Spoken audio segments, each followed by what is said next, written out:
Hello, it is Tuesday, and so it's time for me to bring you another tip. When we're working with children and really using a data-driven approach, and I can feel people rolling their eyes and going, oh my goodness, but you know what?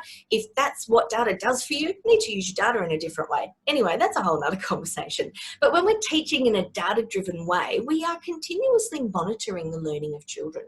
So when we're teaching phonics, maybe you're teaching a group of 5 or 6 year olds and you're teaching them the initial alphabetic code, the single sounds, for example. And as you monitor and regularly check in with the children, you're noticing that there are just some sounds that they're not getting, that it doesn't matter what you do, they're just not remembering them. And you know that for that student, you need to be able to give them more regular practice in those sounds, because that couple of times a week isn't getting it done.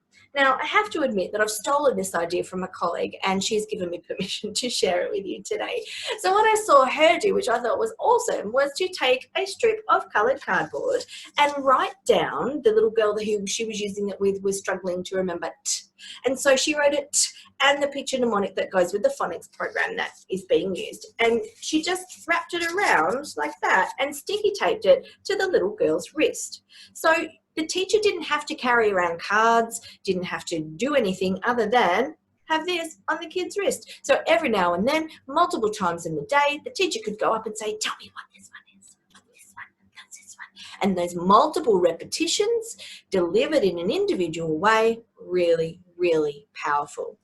The other way that you can use it is for maths. So if children are working on their times tables, which are incredibly important, we know that children need to understand multiplication and do lots of hands-on learning around that. However, we still need to learn our times tables so that we can recall it rapidly. So perhaps a student is struggling with 8 times 7. You can do the same thing. Now, older kids may not love this so much, but you'll find another way to make it happen. But you can put your times table on there.